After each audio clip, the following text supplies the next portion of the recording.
Hello and welcome to Fiction Fans, a podcast where we read books and other words too. I'm Lily. And I'm Sarah, and Mr. Squeak is giving me such a mad face that I moved my foot from under her chin.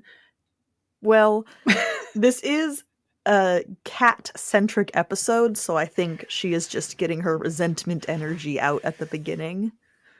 It's possible. And by that, I mean we are reading Chai and Cattails by Lynn Strong, getting back on track with our general opening. There's going to be some pet distractions in this conversation, just due to the nature of the book. I feel like this collection of stories wants us to do that. Yes, I agree. I think this collection of stories invites us to do that. Indeed. And on that note, I was really tempted to say that my good thing for this week was just, honestly, the act of reading this book with my cats. Not that the cats were reading it with me. I'm not quite there yet on the cat lady spectrum. But I finished it this morning, and I had one cat on my belly and the other cat on my feet. And I was just like, this is how this book was meant to be experienced. That absolutely is how you are supposed to read this book. It was incredible. And it was kind of rainy, which was like, it was not quite the right weather for the stories because they're all very like hot, deserty, but it was cozy, so I'll take it. It's not actually my good thing though. My good thing is that my mouse has been acting up lately, and I finally got a pair of tweezers and pulled the cat hair that had been stuck in the little optic spot, and so now it works like a normal mouse again. Amazing. Still cat related. But they're the villain in that story. Cats can be villains too. We support cat rights and cat wrongs. Yes. What is your good thing that happened this week? My good thing is not cat related, but it is food related, so it still feels appropriate to this book. A good friend of mine came and visited this weekend, and we spent Saturday doing cheese tasting in Marin. We went from like cheese producer to cheese producer, and it was fantastic. And then we ended the day with oysters. Amazing. It was a lovely, lovely day. You can't beat that. Maybe really throw in can't. a cat or two, then maybe. We did not bring the pugs because Mr. Squeak is a bad traveler. Fair. What are you drinking tonight?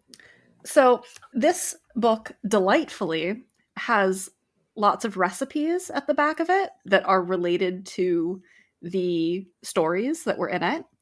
I did not actually make one of the recipes, but I did think about it. But then it was a lot of effort and it was too hot, and I was like, I'm not going to. But I'm having the alternative version of Najra's Crimson Witch's Brew, which is wine. Yeah, me too. I went through the exact same process as you. I even planned it out. I was like, okay, Priya's Brindle Kitten Chai. Yes, I'm going to make some hot chocolate. The lazy version. I loved that the recipes had a lazy version, except that's not what it was called. It was called something much nicer and more inclusive than that. But like for me, that's what it would have been. Just like with some hot chocolate and some nutmeg and ginger and shit added. And I was really looking forward to it. And then, you know, work happened. So red wine it is. Yes. Crimson Witch's Brew is a better name, though. It's an excellent name. Yeah. And I appreciate that there were so many drinks for us to choose from. I loved it. And all of the food, okay, we're getting ahead of ourselves, but there was a lot of food in this book. And I feel like in the moment in the stories, just the name of the dish was used that I was not super familiar with every time. But they did get described in more detail in the author's notes at the end of each story, and I appreciated that. Because then it like didn't break the flow of the narrative, but I still had more context. It was nice. Yeah, I agree. And then we also get the recipe for some of them in this recipe section. But we are getting ahead of ourselves. We were distracted by food. On brand for us. Have you read anything good lately? I have just been reading podcast books, which one of these days I will change. Actually, no, that's not true. I have been reading Solstitious submissions. There you go. It feels like it counts as podcast books because it does, but not the same like conversational topic. Yeah. Yeah. So we're very, very late on those, but I am enjoying them. Yeah. Yes to both of those statements. I have been working my way through, I think I mentioned this before. I got a book of logic puzzles where it gives you the little scenario and then the like 5 hints and you're supposed to figure out. It gives you a grid and you check Yeah, off you like, have yeah. talked about them. And we've been doing those in the evenings. It's nice. The problem I've had with us moving more towards ebooks is that it does mean I'm looking at a screen more. And so in the evening, something something blue light, something something sleep hygiene, I don't know. So winding down in the evening with a pen and paper logic puzzle has been really nice. Nice. Yeah. Very cozy in the same way that this collection was cozy. Oh, this collection was so cozy. So it is 3 novellas set in the same, not just the same city, but like the same neighborhood of a city. It is a Middle Eastern setting, fantasy setting, and it features people living alongside cat people. And it was so delightful. I loved it so much. It was very quirky and silly, but like in the right way. I don't know how to explain that exactly, but It was just nice. yeah. And it wasn't cozy in the way that some stories are where like nothing happens. Like there are stakes, people are worried. There are the fear of social repercussions, there's physical injuries, like stuff happens, but I mean, yeah, really comforting. I would say that the stakes are very individual. So it's not like a high stakes thing that necessarily. Trying to save the kingdom from an impending doom, yeah. Yeah. Yeah. And I have read some cozy fantasy stories that have higher stakes like that. And it's just that the vibe is cozier rather than the story. But I think for this, it was a nice mix of story being cozy and vibes being cozy. Well, and I love a close story. Give me small personal stakes. That is like my personal happy place just to begin with. So that didn't make it feel less on the grand scheme of things, maybe just because of who I am as a reader. I mean, sometimes it's nice to read about an individual living their life and having problems that are personal to them. Like, not every story has to be about world issues. I'm really sick of saving the world, just like in general. And that's not a comment on any specific story, just like overall. So, you mentioned that this is sort of a high fantasy Middle East. There's definitely some Egypt vibes. I'm going to say king figure, the political ruler of the region is called the God Emperor, which is giving pharaoh to me. And then, of course, we have some very Egyptian gods. There's Bastet, of course, the goddess of cats. Can't have this world without Bastet. But there are other influences as well that Strong kind of goes into at the end in her author's notes. And it was really fun just kind of like picking up the threads as we went through. And whenever you're introduced to a new fantasy world, you're kind of like, okay, orienting myself. What's going on? There's cats that are regular cats, but also turn into cat people. Great, I'm into this. I have turned into the kind of reader over the course of doing this podcast who really enjoys seeing like the author's thought process about the book. Like, for example, I never used to read acknowledgments pages, and now I find it really fascinating to see who the author wants to thank in a book. And so I loved that there were so many notes at the end where Strong kind of goes into some of the world building details. Yes, there was the overall one at the end of the collection that I think Strong gets more into sort of I'm going to say the religion of this fantasy world and influences in that sense. But there's also an author's note at the end of each individual story. And I loved that section. It really, it added to the cozy vibes. It felt like I was sitting there having a conversation with Lynn Strong at the end of each one. And it just made the whole thing just like warm and fuzzies all around. Yes, agreed. It felt like having a dialogue, which I appreciated. We get some little glimpses of magic. In the first story, Najra I would say she's the main character of the first story. I think so. She has some charm craft that she sort of peddles on their way to their destination. I don't want to talk too much about the specifics of the stories. We'll do that more in the spoiler section. But we get a sense that, like, there is magic, but no one's throwing fireballs around. Or at least not that we heard about. Yeah, I mean, I think that we do get a sense that there's maybe some slightly larger magics than what Najra is doing just in the background of the story, but nothing that's super explicit. And then there's also talk about magic in the third story as well. And the second story, the same character, actually. I loved the overlap in characters. Yes. Yes. It was really fun sort of getting a different not perspective exactly, but approaching the same characters from different angles and different narratives. Well, it really felt like we were getting lives in a city, right? Yes. Like it seeing the same character from these different perspectives really fleshed out city life. Yeah. Okay, so we got to talk about the cats. Folk. Oh my gosh. It was, I will admit, they're not like a huge role in the first story, so I was like, this feels a little shoehorned in here. I don't really get why this is happening.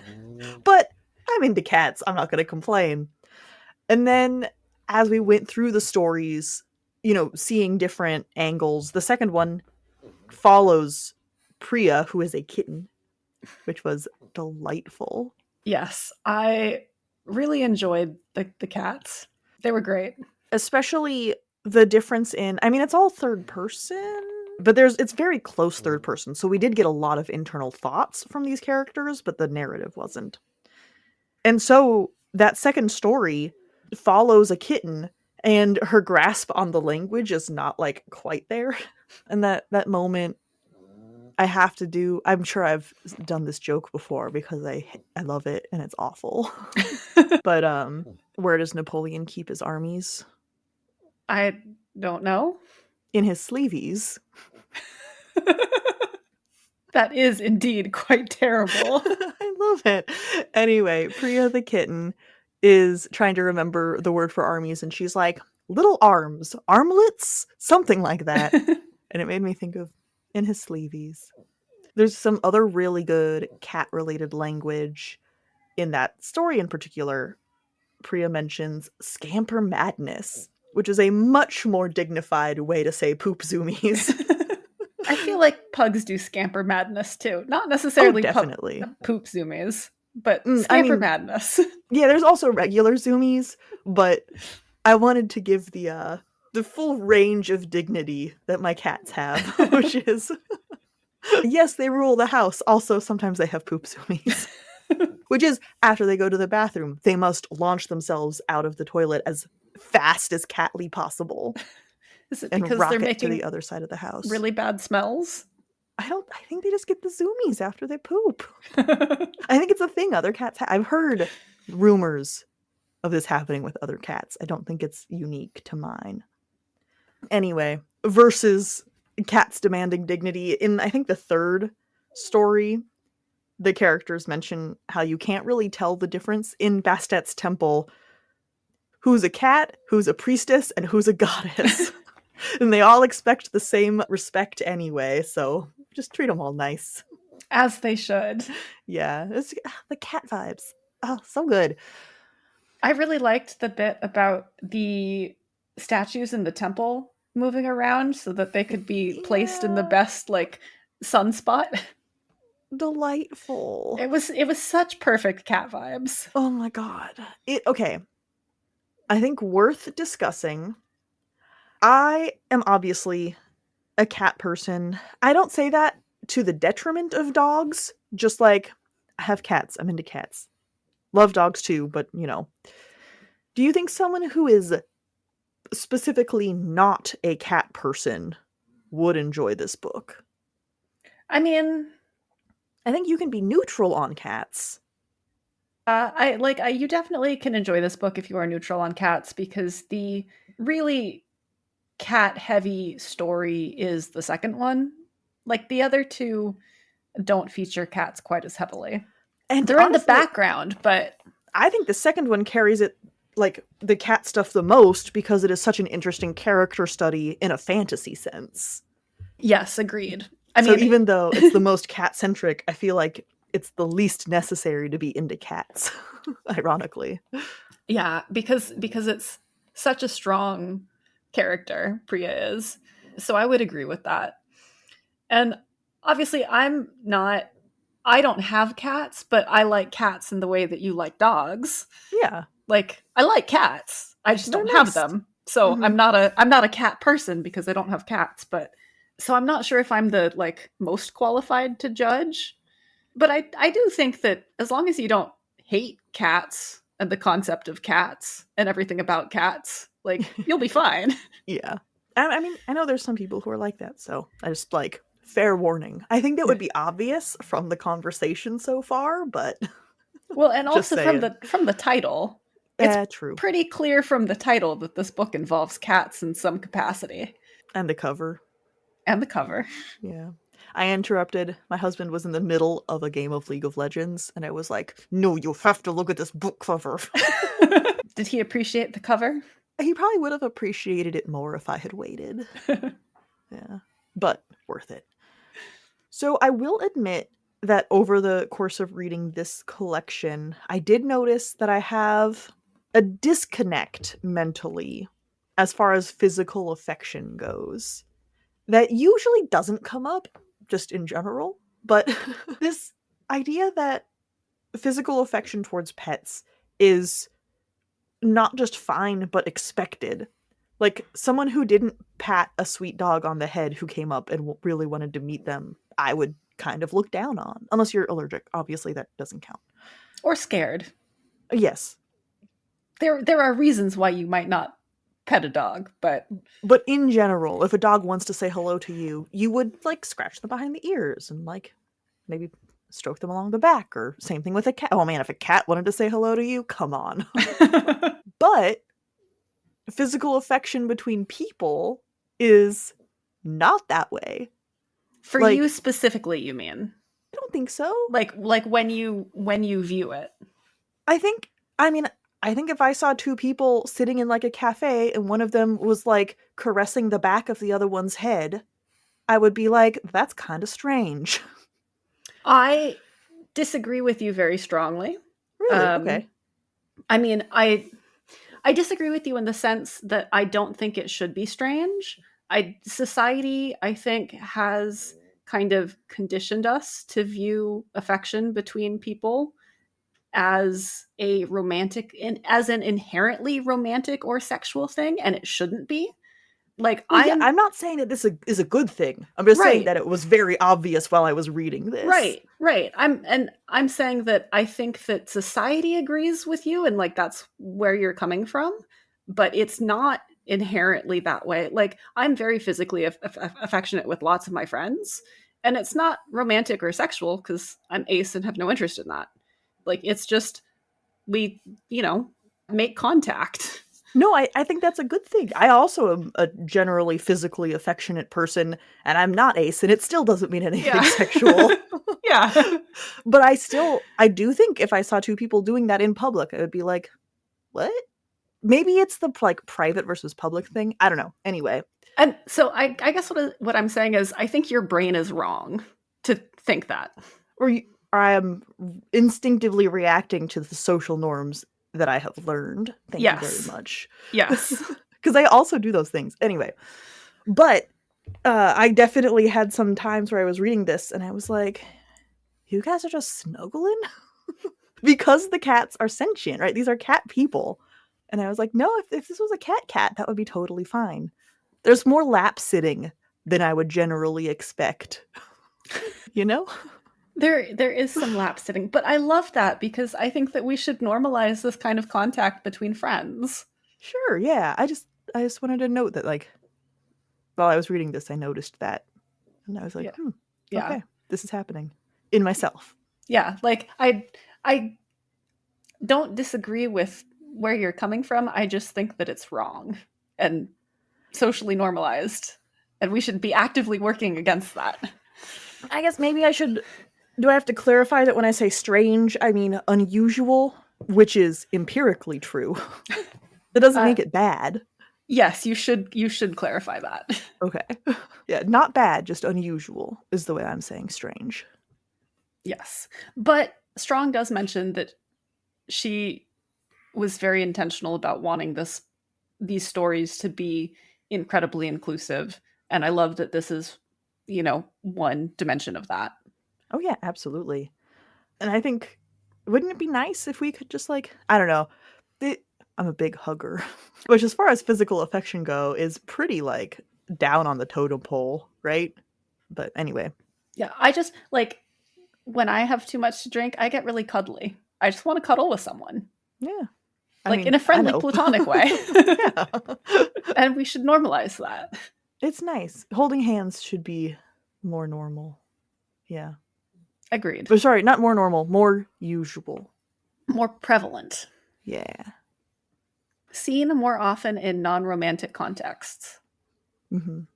I think the ultimate cozy moment for me, which is funny because in her author's note, Strong was like, I can't go into this because it wouldn't be cozy for me to talk about it.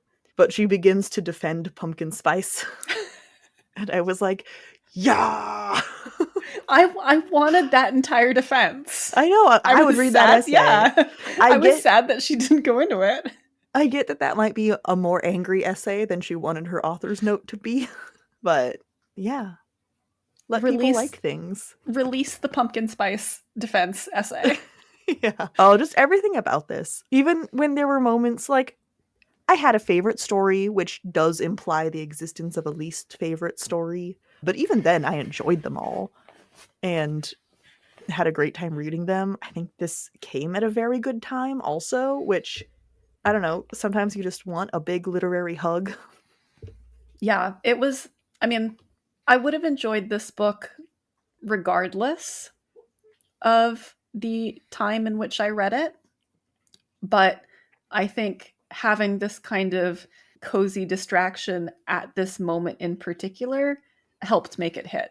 It would have been good anyway, but it was definitely right book, right time as well. 100%. So, who should read this book? If you like fantasy, if you like cats. Yes. Either of the above. If you want something cozy and you're neutral on cats. Yeah. You can still read this book. Yeah.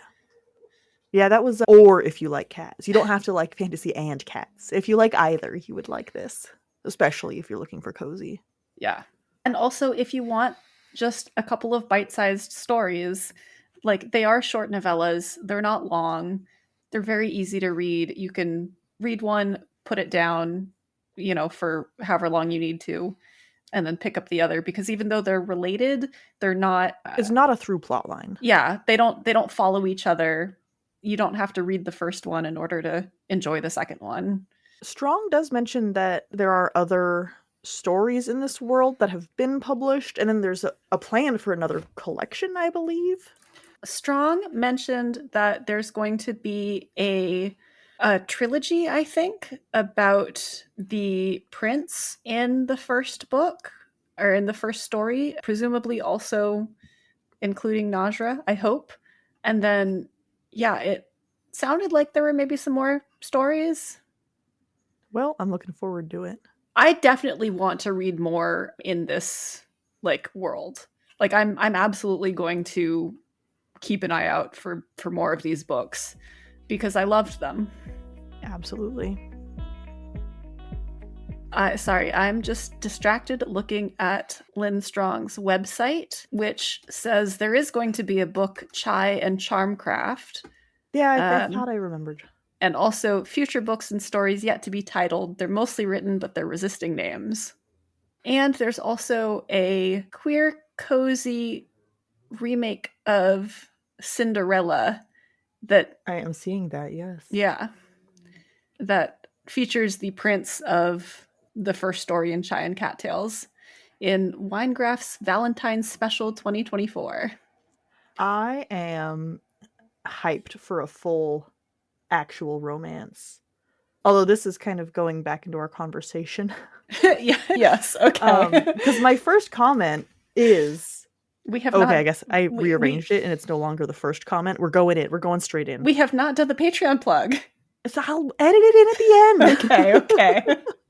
Okay, really quick. Patreon plug. Hey, we have a Patreon. Do you want to hear us play Shoot, Screw, or Marry with the characters in these stories? Great, go listen. Okay. The remainder of this episode contains spoilers. Did the first story count as romance?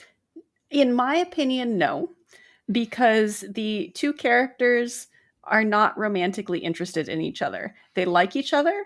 They think that they could have potentially a successful marriage or a good relationship, but they are not romantically interested in each other. Okay, but what if it is a romance? Hear me out, okay? If the two main characters don't end up together, it could still be a romance storyline. And it's about them, like, figuring out their relationship and sort of how to interact with each other and where they stand. Okay, And so question for you then. How are you defining romance? Are you defining romance as a romantic relationship between the two characters? Because I don't think it's that. Or are you defining it as a romance story? Because in that case, yes, I agree with you. They are figuring out the relationship and realizing they don't work. okay, I'm certainly not using the genre definition of romance where a girl meets boy does dumb thing, girl breaks up with boy apologizes, they end up together and finally kiss. Like, definitely not using the real genre definition. And I know that's probably not the real genre definition, but I also hate the, like, strict rules around the romance genre, so not using that. I think it hits me the same way that a good romance story hits me. I think that's valid. I still don't think it's a romance story, but I think that that is absolutely valid. Sure. But what do you call something that appeals to you for the exact same reasons? It's about people and relationships. And yes, the and that prince- doesn't have to be romantic. Okay, well, I would like to instead expand romance to it doesn't have to be, except I'm going to use the word romance with two different definitions, which is just bad. It doesn't have to be sexual. It's kind of like, it doesn't come up, actually it kind of does come up in this, the idea of platonic soulmates. Yes, which I still don't think is a romance. I think okay, so let me try to arrange my thoughts. Ooh, a good. Oh no, I'll let you actually rebut before I go off on a go off. Yes, I agree.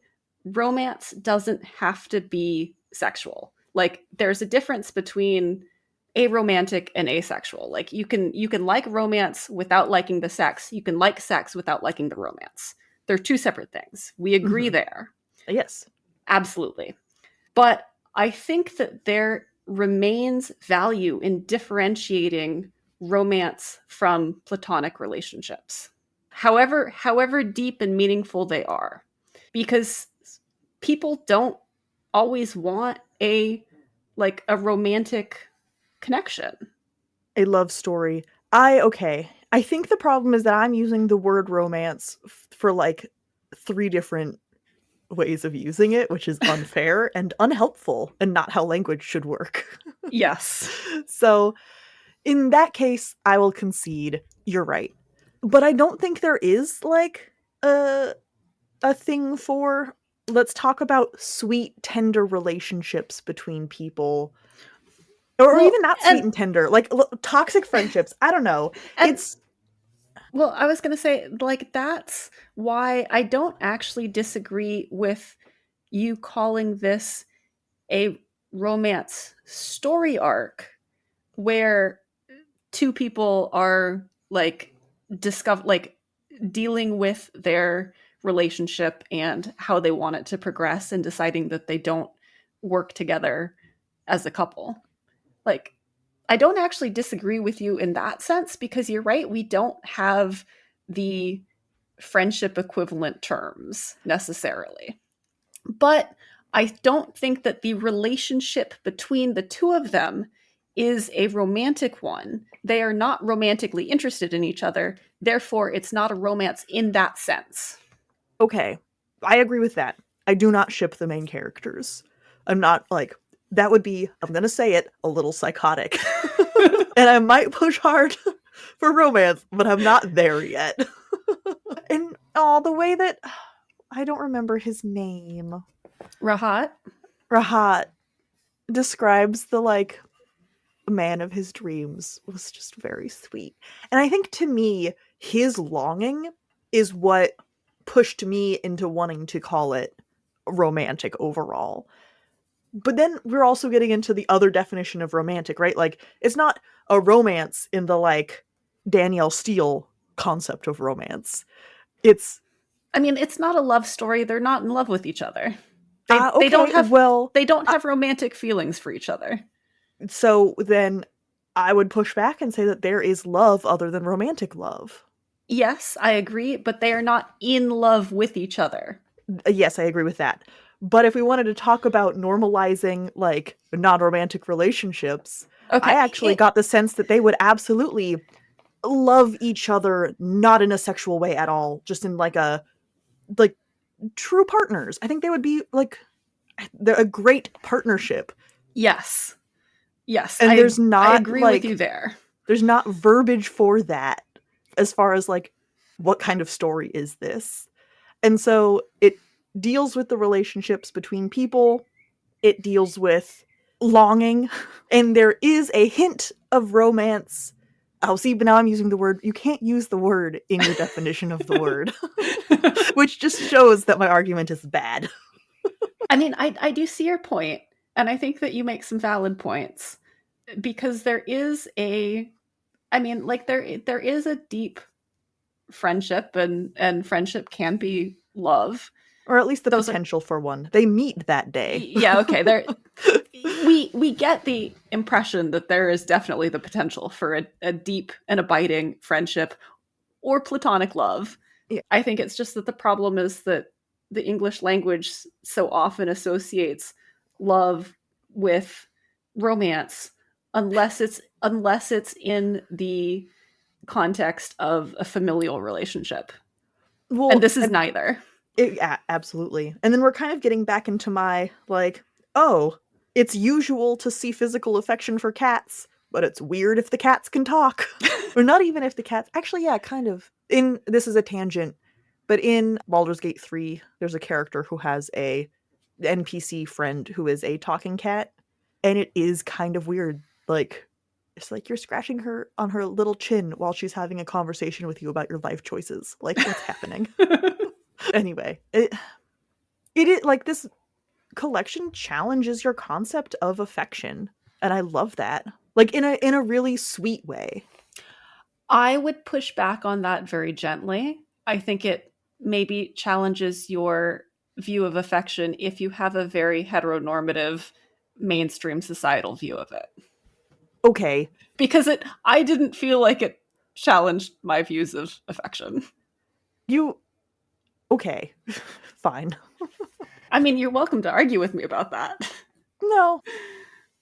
I think we're getting back into the unusual to see versus bad or wrong, and having those be two different things. But it's not worth relitigating. If it's trying to normalize something, doesn't that imply that it is not currently normal?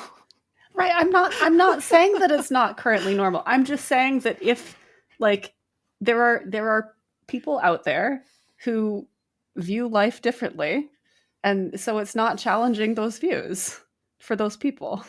Yeah, but even then you don't read it and go like, hey, yeah, this is better than what normally happens. No, because I just, like, for me personally, because that is how I interact with the world, like, it's normal. Fascinating.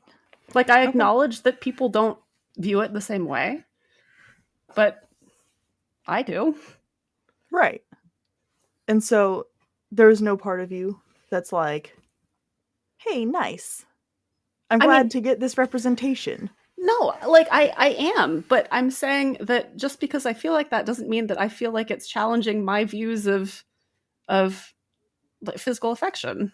Okay, challenging views was maybe strong. Yeah, okay. I'm not trying to argue against you that it's good. No, and I don't think you are, to be clear. Okay. Like you are very definitely saying it is good and it is nice to see. Yeah. Like there's no like, yeah, we're not arguing about that. It just feels like by pointing out that it is not typical, I am therefore calling it bad, which is like not what I'm trying to do. No, I don't think that that's okay. That was never the implication that I was getting from what you were saying. Good. Okay. Yeah, Just not at all. Sure. No, no. I do not. To be clear, I do not think you at any point you have called the representation of affection in this book bad, or the way in which it is expressed. I think it's worth pointing out that she is doing something exceptional and applauding her for that, instead of just going, yes, that's how it should be. Therefore, we're going to move on and not mention it at all. No, I agree with you there. It is really nice to see this representation. And again, she's very explicit that she wants this to be a very inclusive world. And I love that. And I love how that is portrayed. And I will capitulate, because romance as a genre label is so closely associated with sex. While I think it would be fun to vague that shit up, I think instead calling this romance would just kind of subvert it in an unfun way. Well, but also, like, I agree we should vague it up. Which one am I trivializing, right? If I call this romance, am I trivializing things the wrong way or the good way? I just think that if you call it a romance, it does trivialize the fact that you can have these deep platonic loves. That instead of trivializing the importance of sex to romance. Yes. Which would be the intention. Yes. Yeah. Yes. All right. Well, we have to come up with another name for it then. Yeah. It's like the situationship of relationship labels. We just need a good word for like friend stories. But like not in a boring way. Yeah. Oh man, speaking of the relationships in that first story, the first one was my favorite. I think is maybe obvious for how much time we've spent talking about it. It was also my favorite. I really wanted like a continuation of it. I want more of their relationship. I want more of the whole prophet stuff. I want more of the world. I just want more of everything. Finding out that there is a collection, the Cinderella retelling featuring Rahat, is very exciting for me.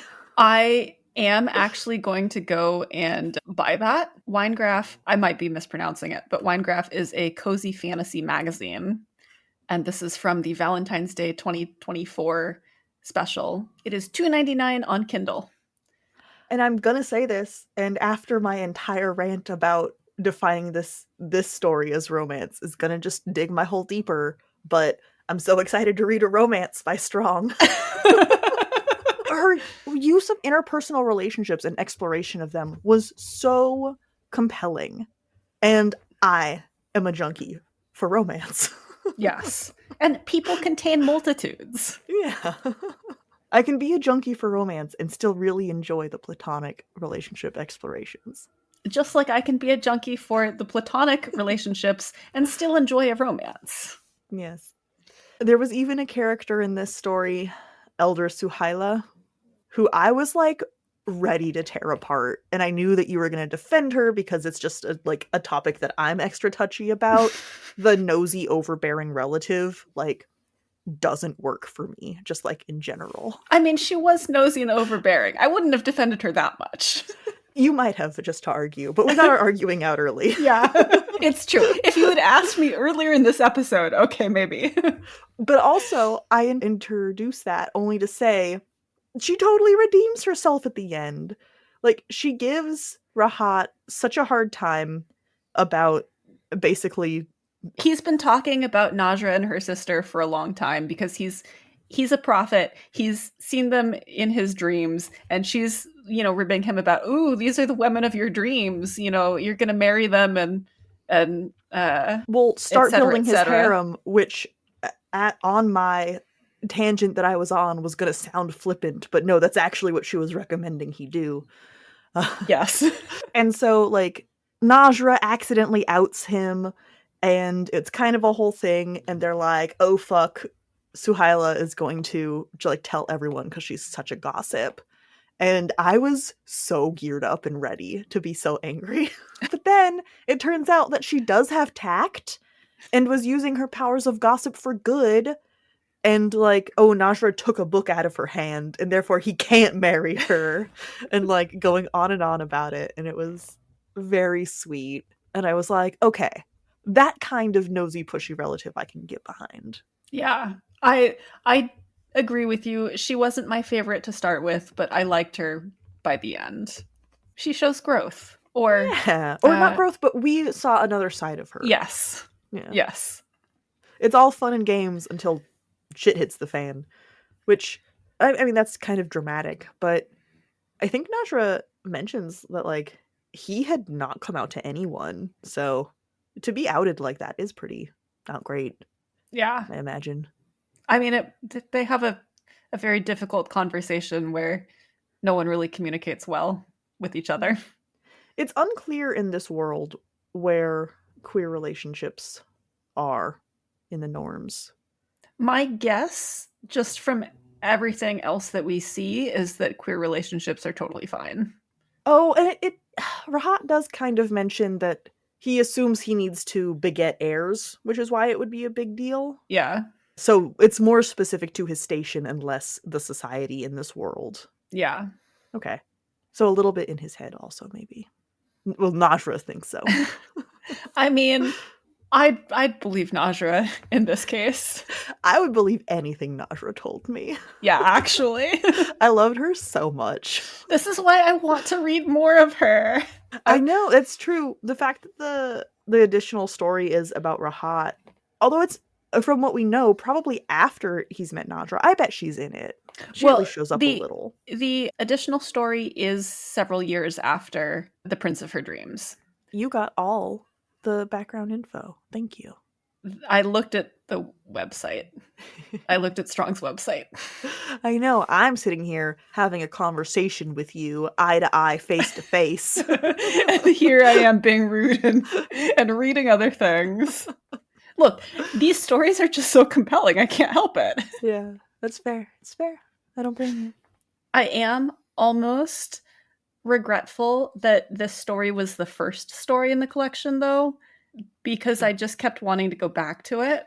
It was my favorite. Yeah, and I feel bad. I mean, I've really enjoyed the second and third story as well. Like, they were both fantastic. But the first one was, like, I loved it so much and wanted to keep reading so much that the fact that the next two did not involve those characters was a little bit of a letdown. And I felt guilty for feeling that way because they were both very good. I definitely felt that way for the first half of Priya's story. Priya is a kitten who is fed by some, like, it's so hard. We don't have words for these things because we don't have half cat, half people. It's not a, like, animal shelter. It's just like a school, I guess. I mean, nominally for street urchins. Yeah. Nominally it's a school for people, but they take cat people too. Yeah. And then there's also the bathhouse. There's the bathhouse, and then there's the shrine to, I'm going to say Aruja, but I don't have it in front of me, and sure, I remembered it wrong. It is like UP. I don't know the... Oh, looking at her story is not going to help me because she's a cat. And a cat's not going to tell me the name of the shrine because she doesn't know or really care that much. Upaja. Yes. And Upaja's shrine, like, their whole thing is just feeding people. It's like a religion around community and food resources. It's nice. It is lovely. I love that concept. Yes, agreed. But she's still a cat, and so she wants to hunt pigeons so she can contribute, but she's just a baby. She is a little kitten, and she has trouble interacting with, not the world, but, like, the people around her because she doesn't have the vocabulary and the language skills, and words come out, mixed up when she tries to say them. So she has a lot of, I think, insecurity around that. This was the story that made me cry out of the three of them. I don't know if you hit that point with anything. I didn't cry for any of these stories, but I was also reading them in stolen moments, when my friend was over. So fair. The moment that Matur, who is the priest of Upaja, and he is one of the people that Priya visits on her rounds. If we use the analogy of a neighborhood cat, which she's not because she's people, but when Matur tells her that her worth is not dependent on productivity and contribution, that she has worth just because she exists, that was like, oh, got me. That was a lovely scene. I agree that it was a good scene. Mm-hmm. Yeah, I don't know. I cry pretty easy, so maybe the bar is low, but I mean, I do too, and I'm sure that if I had been reading this book in ideal circumstances, I probably would have cried. Speaking of cats, hello. Are you going to say hello or are you going to hide? Is that a bard or a Sif? Little Sif. She's the Priya reminded me of Sif. Yeah. Only because they're spicy. Oh, so the first half of that story, I was like, this is a lot of world building. I'm not super engaged. But honestly, again, relationships. After Priya gets injured on a hunt by accident, the cat that accidentally injured her is like, oh no! And like his protectiveness of her and like making sure that she gets taken care of, and but also not being overbearing. Like after she has been tended to by a healer, she says she's going to go to the Bastet temple, and he's like, okay, I won't like hang out, but I am just going to walk in that direction. It's very sweet. Yeah. I want their platonic relationship story. I want that too. I want Najra and Rahat's more, but like I still want that. Yeah. I mean, I would happily read a full-length story about Priya too. No question. I did love getting more of the pantheon, and again, more of how the world works in the third story, but I think that was the one that I was the least into. I would say that I liked it about the same level as I liked Priya's story, because there's so much description of food and the importance of feeding your community, and it just hit. I liked it. I liked it. Like, I mean, I enjoyed all of them. Yeah, none of them were bad. They were all good. I'm really glad that Priya's story came first, because I think all of the characters in Potter's Dream were introduced in Priya, and I needed that context and character building. I don't think I would have engaged with the story at all with just the content of Potter's Dream. I would have still liked the story, but I agreed that it really helped to have that context to build off of. I mean, even just Madhur in Priya, the story Priya about the kitten named Priya, not inside the kitten Priya. I'm so distracted because my cat is sitting here. I have to pet her while I'm talking about this. It is distracting. I'm so glad that I got that information about Madhur, him being so sweet to Priya, and seeing that introduction of his character, so that when we get Potter's Dream, which I would say is about Madhur, I already had all that backstory. I was like engaged from page one. Well, and also just getting more context about his relationship with the bathhouse owner, who also features heavily in the third story, Potter's Dream. Like, I agree, it was important. I think that I still would have liked the story even without that context, but it definitely helped my enjoyment of it. Yeah. So like you, I am glad that Priya's story came first. I don't know, just overall, being a cat person, reading this with my cats, it hits. I don't know, I shouldn't say it hits different, but I have to assume it does. It probably does. I mean, it's cozy and warm, but like, I don't, it was just so good.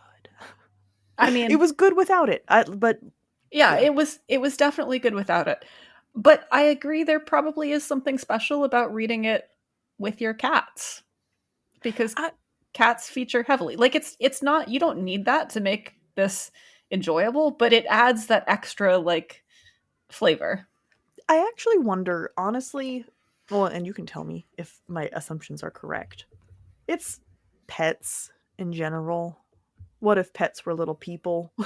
And yeah, the cats do have some personality quirks overall that dogs don't have, but in general, I don't know, especially Priya's section. I could I see mean, that being a rambunctious puppy. I think there are less differences between cats and dogs in terms of character than stereotypes make out. Right? Like, I would say, out of my two pets, one of them is a cat and one of them is a dog, even though they are both felines. And Mr. Squeak definitely has cat problems. So. Yeah. I think I personally have definitely latched onto the cat aspects, but if you're a pet person, you like animals, it's going to be nice. Yeah, I mean, it's just a good set of stories. Mm-hmm. You don't have to be an animal person to enjoy them. Obviously, if you are an animal person, there's that extra layer of there are a lot of cats in this, and that's delightful. But you're gonna like it anyway, as long as you want a cozy, inclusive fantasy story. Absolutely. I agree completely. Yeah, because Strong is just so good at making these characters just feel like characters. I was going to say feel human, but like literally wrong. Feel like people. Yeah, there we go. And you are a people, aren't you? Yeah. She made a face. I'm going to leave all the cat talk in. Yeah, you. You purr directly into the microphone for me, please? All right. Fine. No. Thank you for listening to this episode of Fiction Fans. Come disagree with us. We're on Blue Sky and Instagram at FictionFansPod. You can also email us at fictionfanspod@gmail.com or leave a comment on our YouTube page. Channel. YouTube channel. You actually leave the comments on each video, YouTube, not on the channel itself. YouTube video. That's why it just says on YouTube specifically. If you enjoyed the episode, please rate and review on Spotify and Apple Podcasts, and follow us wherever your podcasts live. We also have a Patreon where you can support us and find exclusive episodes and a lot of other nonsense. Thanks again for listening, and may your villains always be defeated. Bye. Bye.